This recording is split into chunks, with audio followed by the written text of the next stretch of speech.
Sealy, Simmons, Sleep to Live, Stearns & Foster, and more. Plus, take up to an extra 25% off the sale price. Plus, 0% for 60 months, plus free delivery. Sealy Posturepedic sets starting at $199 each piece. Supportepedic sets any size, $96 each piece. The Art Van Pure Sleep Labor Day sale. Tonight on First Block, a stock market for sneakers. A new Detroit company is capitalizing on the billion-dollar resale sneaker world and sussing out fakes. He was in here like, yeah. Yeah, it's real. You don't have to worry about it. And I was like, whoa. How a grassroots group of women is dramatically changing the war on sexual assault. We will not stop until we get this done. And what do chefs know that will make your life better but has nothing to do with food? Hello and welcome to First Block from Wright & Company. It's one of Detroit's most celebrated restaurants right on Woodward Avenue. Today's show is all about passion projects, what you can accomplish when you're really inspired by something. Well, that theme will bring us back to this restaurant a little bit later in the show. But first, name something so incredibly common that everyone owns them, but some are worth tens of thousands of dollars. It's a commodity so valuable, it's bought and sold every day on its own stock market based right here in Detroit. Give up? Well, look down at your feet. Nick Monticelli has the story. Is it the shoes? That's the question that launched a $1.2 billion industry. It's gotta be the shoes. Shoes. More than 30 years ago, in 1985, Nike released the Air Jordan 1. Retail price $65. But resale, that's another story. I would definitely give a lot of credit to Michael Jordan. Because one, he was the first one to have like numbered sneakers. It gives you the feeling already that you need to collect all of them. Right. But Michael Jordan meant so much to our generation. You wanted to be like Michael Jordan. Because you were jumping higher and running faster. And I really felt like that when I was little. I thought I was really better because I had those Jordan 6s on. Roland Coit and Rick Williams own Burn Rubber in Royal Oak, Detroit's premier sneaker boutique, and one of a select group of stores across the country where so-called sneakerheads go to find the hottest shoes thanks to their long-standing relationships with brands like Nike and Adidas. We're the tastemakers and we're the movers and the shakers. We have the ability to make something cool to these kids, and we kind of know that, and they know that. That is the primary market. What happens to new sneakers after they leave shops like Burn Rubber is what drew the attention of business mogul Dan Gilbert. Josh Luber was already running a sneaker data company called Campless when Gilbert came calling. I had never been to Detroit before, and I generally had no idea that I was even being recruited. Campless became StockX, a stock market of things, namely sneakers. Originally from Philadelphia, Josh has collected sneakers all his life. I have about, I don't know, 350 pairs of sneakers, and maybe 60 or 70 have not been worn, but they're not been worn yet. I will eventually.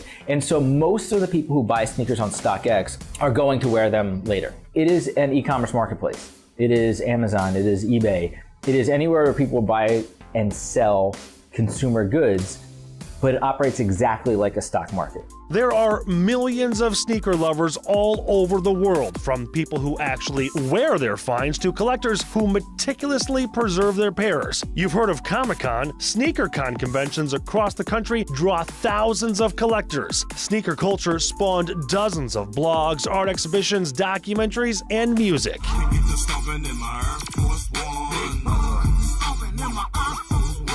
There are celebrity sneakerheads from Jerry Seinfeld to Jason Sudeikis, Nick Cannon to Mark Wahlberg. Some fans are so dedicated they camp out a week before a big release. I would imagine there are some people who don't give a damn about the sneakers but know they're worth some cash. Yeah, look, this is a business. There is some large group of people who are only here to make money. And the way to make the most money in the resale sneaker business is really to be able to acquire the sneakers at retail, right? That's the win. If you can buy it at retail price directly, say Kanye West shoe, the Yeezy, that retails for $200 from Adidas and resells for maybe $1,000. So those people, all their energy is really focused on acquiring that sneaker for $200. If they can get that, it's instant arbitrage to be able to flip it for $1,000. If words like arbitrage make you think of financial markets, then you're getting the idea. StockX offers buyers and sellers a number of advantages. You go to eBay right now, you can see thousands of sneaker listings. Here's a sneaker X, selling it for $10,000. But that's what it's listed for. It's not necessarily what someone's paying for it, right? So we started by just figuring out what are people actually paying for something. That level of transparency and what things are actually worth, you see that on the stock market. Now you know how much did someone pay for this yesterday? How much did they pay for it 6 months ago? How many pairs are on the market? How many pairs have been sold? How many pairs are sitting there and have not been sold? And then it's just math.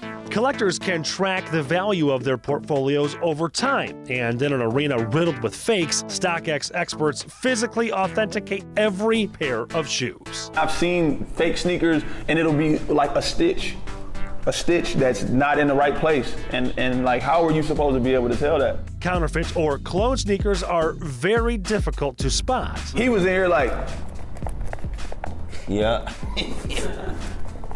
yeah, it's real. You don't have to worry about it. And I was like, whoa. This is an Air Jordan 4. It's a shoe that never released. It's called an Air Jordan 4 Oregon. It was made exclusively for players at the University of Oregon. Because this never released, because it's so rare, this is a shoe that could go for $10,000, $15,000 maybe. But this is a fake. Ironically, this fake sneaker is shinier. It looks better than the real thing, but to a collector, it's worthless. M&M is a partner and investor in the company and is closely involved in creating content and doing unique things with. And, you know, Wale, who's one of the biggest rappers in the world now, he's been a bigger sneakerhead for way longer than he's been famous, and was so excited to be a part of this that he put the StockX logo on his last mixtape cover, right, on his own, without us asking us for it, without us, just because, you know, he's such a supporter of what we're doing and the bigger idea around here. M&M has collaborated with Nike for years, producing some of the most sought-after shoes ever. Brands like Nike and Adidas are experts at figuring out exactly how much limited supply will fuel demand on the resale market. Everything Nike does around Air Jordans is designed to create this hype, to create shoes that are worth more than at retail. And if you're a 12-year-old kid, like I was, and would beg my mother for Jordans, and she'd say, no, there's no way we're buying that, right? But you walk in the store and you need a pair of basketball shoes, well then maybe you buy a different Jordan brand shoe, right? So it's about building that overall brand cachet, that overall prestige. It's all part of the ever-blurring line between the retail and resale sneaker markets. What was used to be a very local and personal thing, you know your sneaker store, you know the people in your neighborhood, has become very competitive and cutthroat because of how much it's grown and how many people have come into it. There are certain sneaker boutiques around the country that everyone knows. If you're in Detroit, you got to go to Burn Rubber, and it seems as if the brands really support that. And as much as the shoes that resell on StockX and the sneakerhead shoes like Jordans and Yeezys, you know, they sell out instantly online, at retail, at everywhere else, the sneakerhead market is still just a small drop in the bucket compared to the overall athletic shoe market and all the, you know, millions of pairs that get sold to millions of people. That's why stores like Burn Rubber rely on regular customers, not just sneakerheads. When our regular customer base is passing on all these other things, these other shoes were not free. We had to pay for those shoes. So as businessmen, we have to figure out, how are we gonna even this back up? Then when this super sought after shoe comes out and I know that you're gonna go sell it for $3,000, why don't I just sell it for $3,000 and then pay the bills for all of these other shoes that you didn't buy? To reward loyal customers, they occasionally hide a hot sneaker in plain sight. We've had dudes come in and look at it like, Oh yeah. man, should I get these? Yeah. These don't even look dope. And then put it back. right back. But that same shoe was selling online for $3,000. And they could have bought it for But that's actually dope because now you got the person. You're getting them because you want them, not because you were trying to flip them. Whether for flipping, wearing, hoarding, or treasuring, sneakers can be a wise investment. Equal part heart and analytics, Josh summed it up in a TED Talk last year. If you had invested in a pair of Air Jordan 3 Black Cement in 2011, you could either be wearing them on stage or have earned 162% on your money. Double the S&P and 20% more than Apple. And that's why we're talking about sneakers. Thank you. Well, StockX is starting with sneakers, but will expand to other high-demand, limited edition products in the future, like watches, wine, handbags, and collectible toys. You can find out more information about StockX and Burn Rubber on the First Block page at clickondetroit.com. Coming up, thousands of women wait years for justice until other women take action. But first, what chefs know that will help you live a better life outside the kitchen. We'll show you next. Visit Suburban Cadillac of Plymouth.com.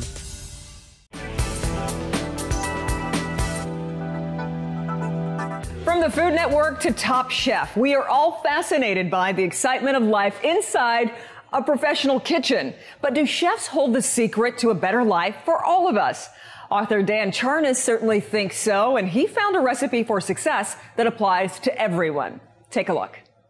I'm putting the meringue on top of each crepe, and then I really want to just brulee the top. From hors d'oeuvres to flambé, bechamel to bisque, the kitchen is full of French terms, but the most important one for every meal may be mise en place, which translates to put in place. For chefs, mise en place means more than being clean and organized. It's a way of life.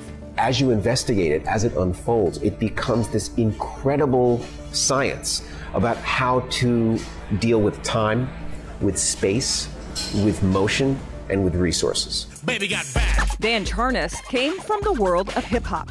When I first graduated college, I went to work in the mailroom of a record company called Profile Records, where I worked with Run DMC, Rob Bass, Special Ed. I started writing for a magazine called The Source, which was the very first magazine on hip-hop in the country. And then I went to work for a guy named Rick Rubin, who co-founded Def Jam with Russell Simmons. So with Rick Rubin, I worked with Sir Mix-a-Lot, Baby Got Back, which you know. I worked for Rick for about 7 years before I went to work for a guy named Forrest Whitaker, running his record company for a while, and then I went back to journalism. I wrote a book called The Big Payback, the history of the business of hip-hop. It's now been turned into a series for VH1 called The Breaks.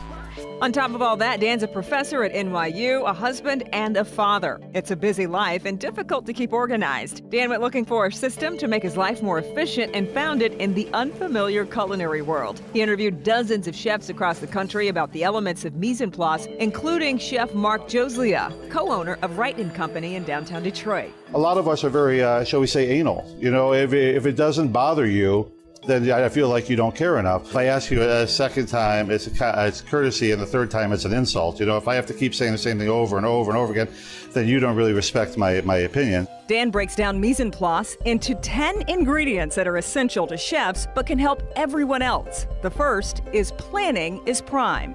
They have to plan because dinner's at 6 and they can't postpone it. They have to be ruthlessly honest with time. Squaring your list, your daily list, with the schedule is a very important thing. How many of us have to-do lists where we maybe give ourselves 20 things to do in a day and we only finish 5 by the end of the day? Chefs don't have that luxury. Everything that they assign themselves, they have to get done before dinner, or dinner isn't served. Arranging spaces, perfecting movements. As you can see, we have a fairly small kitchen, and we'll fit as many as 7 people back there on a Saturday night when we're really rocking. And once again, not only does the mise en place have to be in the proper space and ready to go, but also they have to perfect their movements. You know, we call it staying in your lane. If we're going to have 2 people work off a 10-burner range, one of them doing 3 items, one of them doing the other 3 items, they both have to have linear movement all the time so that they're not bothering one person or the other to in turn get the food to the proper station. We devised the kitchen as well to the fact that the expediter station has a lot of the garnish work. What I wanted to do was have them be more efficient by actually making the dish, bringing it to the expediter window, and while they're continuing to cook, I'm garnishing it, checking the quality of the product, finishing the plate, and then putting it in the window and letting people know where it's going to go. Think about your digital spaces. Think about how much time you spend going through your email inbox to find that one email that you know you received a few days ago, but you can't tell where it is. Think about how much time you spend looking for apps on your phone. Slowing down to speed up. Hard to do when dinner tickets are stacking up. When you find yourself becoming frantic, when you are racing the clock, we have to do something that's very counterintuitive for us. We have to take a breath, slow down, clean up, really think about what we're doing methodically. That is what's going to get us to excellence. That's what's going to get us to precision. call and call back. In the kitchen, right, you'll hear this rhythm. 2 lamb, medium rare, right? And then the cook has to call back, yes, chef, 2 lamb, medium rare. Because the cook needs to let the chef or expediter know that they've been heard. In the real world, it's about knowing what kinds of replies to give to emails, to not letting emails, for example, sit in your inbox without at least an acknowledgement that you've received them. And total utilization, finding a way to best use all your resources, including people. In Work Clean, Mark tells a story from years ago when he worked for celebrity chef Wolfgang Puck in Atlantic City. It turned out one of the employees Mark hired had overstated his abilities. He wasn't capable of doing the job that I had put him in place for. I sat him down and I said, unfortunately, Alvin, I don't think this is going to work out. He said, I always wanted to work for a place like this. All I wanted was an opportunity, and I only hope that you could actually keep me around and find something to do for me. That's when I came up with the idea of putting people in a position to succeed. And it turned out that he was more of a facilitator than a creator, shall we say. He stayed in his lane. He did exactly what he was told. He had a great time doing it. And as of this day, right now, he still works there. Everything and everyone in the right place to maximize results, whether it's a beautiful plate or a productive day. Mise en place is not just about cleanliness and tidiness. It's actually about being honest. It's about being honest with your time. It's about being honest with your space. It's about being honest with how you move and your energies. And it's about being honest with resources. How about that? Who knew that chefs had all the answers? I'm going to have to work on my own mise en place, right? All right, coming up, how everyday women came together to get justice for thousands of rape survivors. Their inspiring story is next. Gardner White and pick up your $3 off admission coupon today.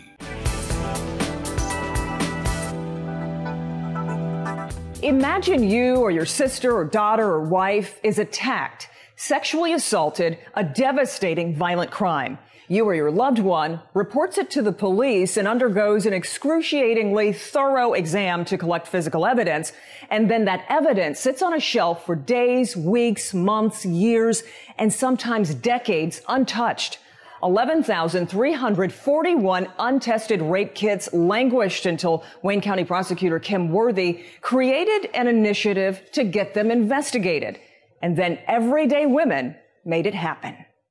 We first heard about it back in 2009. Wayne County prosecutor Kim Worthy says more than 10,000 rape kits remain unanalyzed in a police property room. Thousands of kits were piled up, gathering dust, some for 30 years. Each kit represented a woman who must have felt forgotten.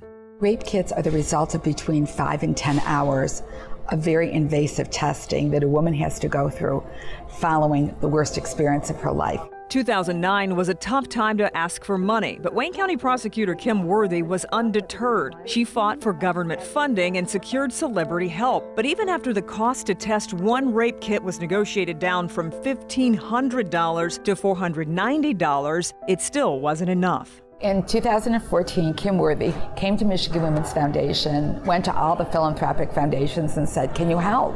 That call to action set off a chain of action, women activating other women to get involved, starting with an unprecedented public-private partnership called Enough Said, Enough Sexual Assault in Detroit. It's critically important to not only test the kits, but also to investigate and prosecute them, because that's the only way, number one, true justice will happen, and also that's the only way we'll have a safe Detroit in southeastern Michigan. In a way, testing the kits is the easy part. Once there's a hit, it takes manpower to find and prosecute suspects who are sometimes living out of state. When we first started this work, there were only 2 people in the cold case unit working on this. And as I said, it will be nationwide. Now there are 20. I mean, in truth, 40, 60 would be great to really get this going at the pace that it could.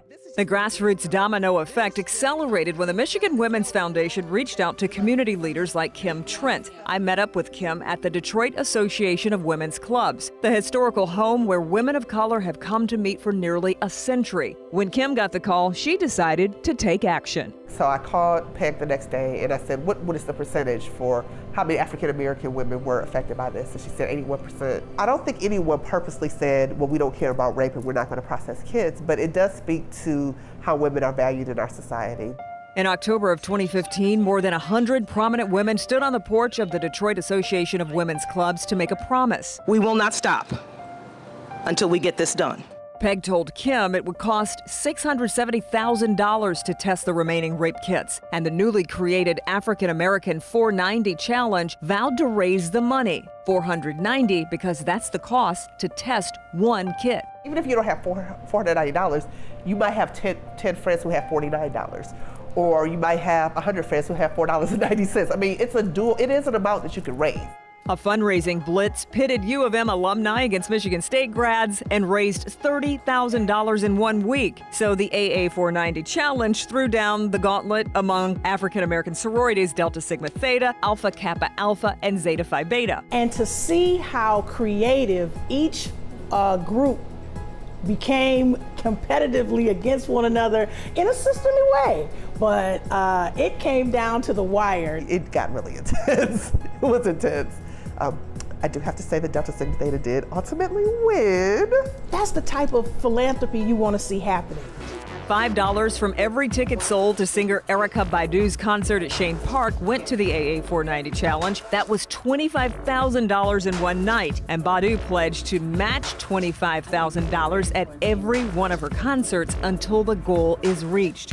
A group of African American men joined in, helping the AA 490 Challenge get about halfway to its goal. Donations to the overall rape kit effort have ranged from $5 to $500,000. A canasta club started putting half of all of their pots into this, and people from all 50 states contributed. People from 13 foreign countries contributed. The research shows that each rapist rapes on average of 7 to 11 women. So if you take one rapist off the street, you're really protecting 7 to 11 more victims. And here's some more numbers. Of the more than 10,000 kits that have now been tested, almost 750 serial rapists are in that group. They got hits in 40 states. Several hundred are being investigated. More than 40 convictions so far, but it's important to remember that behind every number, there's a woman, a survivor. I've spent a lot of time with a woman who was a 13-year-old girl raped in Detroit 20 years ago.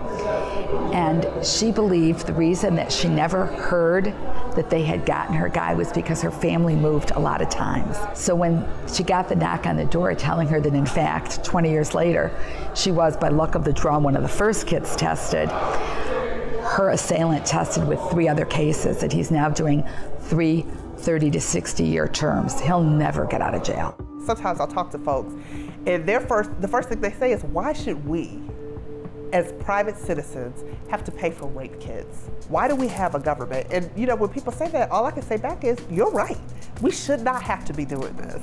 I mean, this is something, it's clearly a failure of government. I think the most important thing people should think about is that individual support and families and corporations leverages elected officials to move. Since we've raised about $1.6 million of private funds, we have gotten more than $8 million of money from the federal, state, county, and city governments. So we want to ask people to help us to continue to keep the heat on by telling them this is important. Elected officials want to do what their constituents want, and this is important. In 2014, Governor Snyder signed legislation that sets time limits on the processing of new rape kits, about a month to get it to a lab and 90 days for the lab to analyze it. But again, that's just the beginning. Investigators need vehicles, case management software, and more to track down suspected rapists and prosecute them. It's important to note this isn't just a Detroit problem. Thousands of kits sit waiting in other cities across the country, but what is unique about Detroit, the solution here is the people. This level of Detroit has always existed. We've always worked together in our churches, in our organizations, in our block clubs, and we've always addressed needs, and we've always gotten results, and we always will.